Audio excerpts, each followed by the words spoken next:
Jose Alvarado is suspended for 80 games. Let's discuss on Fantasy Baseball Today Express.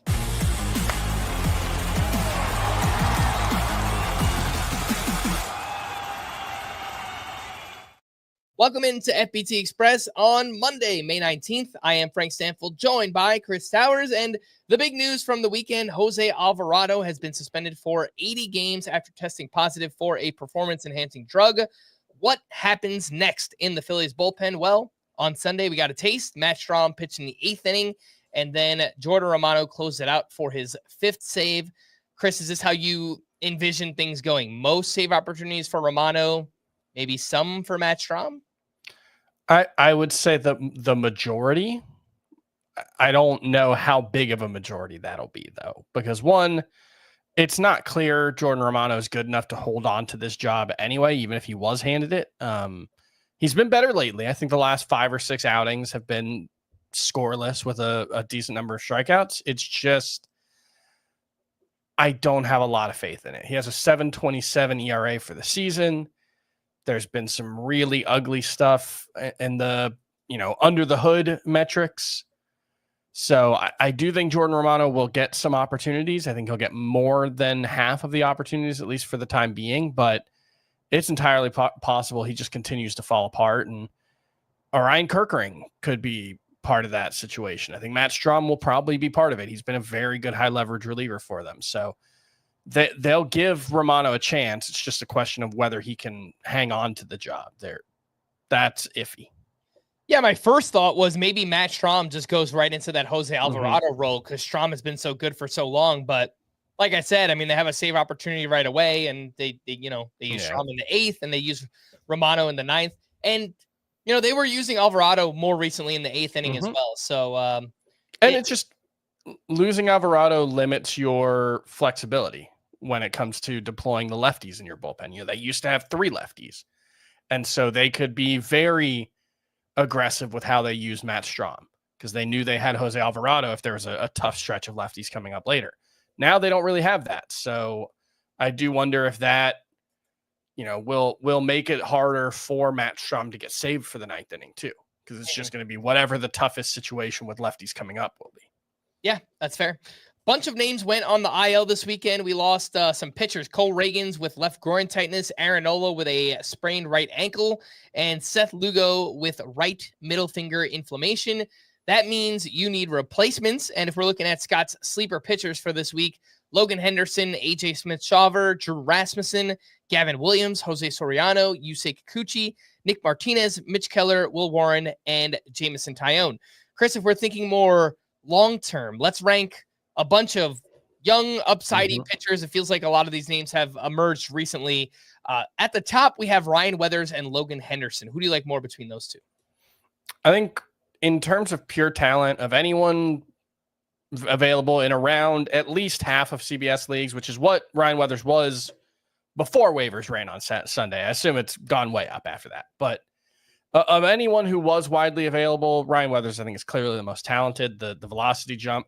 He's averaging, it's one start, but if you include the rehab assignment, he's averaging like almost 98 miles per hour with his fastball as a lefty with really good movement profile. Like that pitch looks like it could be killer. And the sweeper and changeup were already very good last year as well. So I think Ryan Weathers has a chance to be a legit difference maker as long as he stays healthy, even with a bad team backing him up. So I'll give him the edge. I do think Logan Henderson and Zebby Matthews are in the same zip code in terms of talent. Maybe not the same neighborhood, but, the same area. And there are certainly Logan Henderson and Zebby Matthews in better situations. You prioritize Logan Henderson because, he's made a couple of starts at the major league level. They've gone very well. Zebby Matthews made his first start this weekend.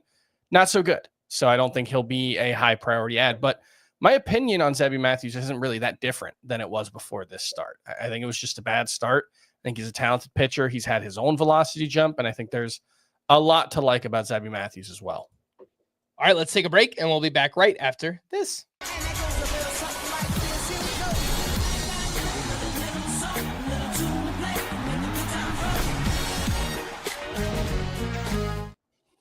Welcome back in FBT Express. Let's continue on ranking some of these waiver wire pitcher replacements. And so we have Ryan Weathers at the top. It sounds like Logan Henderson and then Zebby Matthews. Some other names, Jack Leiter, 2 strong starts in a row. Noah Cameron pitched well in his return to the majors. We also learned that Hayden Birdsong is returning to the Giants rotation in place of Jordan Hicks. And out of the bullpen this year, Birdsong, a 2.31 ERA, a 1.29 whip, over a strikeout per inning, walks higher than you'd like. But Chris, how would you rank Jack Leiter, Noah Cameron, and Hayden Birdsong? And are any of those names ahead of the ones we already mentioned? No, I think they're all behind for those 3. And yeah, I would go Birdsong, then Leiter. Cameron, I don't see much reason to be excited about what he's done. I know it's 1 run in his first 2 career starts, only 3 hits allowed. That's very impressive, but the process stuff doesn't just it's a low 90, legitimately a 91 mile an hour fastball. That's very below average at this point. The minor league numbers are good, but they're not so good that you can overlook some underwhelming stuff at the major league level. So I think Cameron's the clear 3rd here, and I don't really have very much interest in him at all. Leiter is 66% rostered. I don't mind streaming him against the White Sox this week. I also think 66% rostered is probably fine. So if we're talking who to add, Hayden Birdsong would be a higher priority. I'm skeptical that the gains he's made in a relief role are going to carry over to a starting role, but I'm interested to see what it looks like at the very least. And the last name I wanted to mention here is Phillies prospect Mick Abel, who made his major league debut on Sunday, and he was awesome against the Pirates. 6 shutout innings, 5 hits, 0 walks, 9 strikeouts, had 18 whiffs on 84 pitches here. Former top prospect, first-round pick, struggled in the minors, but this year has looked much better. Usually very bad control, but obviously 0 walks here through 74% of his pitches for strikes. The problem, Chris, is that this was a spot start, and despite looking amazing, still expected to be sent back down to the minors. So long-term, I think there's upside here, but it's more of a stash situation with Mick Abel. I thought he was really impressive, though. Easy velocity, the curveball looked great. He commanded both of those pitches really well, I thought. So it was a very promising start from a guy who's a former first-rounder, had kind of fallen off prospect radars because he had struggled with his command and control. Even at AAA this year, it was 3.7 walks per 9. That's high, but it's not prohibitively high. You can succeed at 3.7 walks per 9 if you're a good strikeout pitcher, if you limit quality of contact. So that's what he did so far. That's certainly what he did in a very easy matchup against the Pirates on Sunday.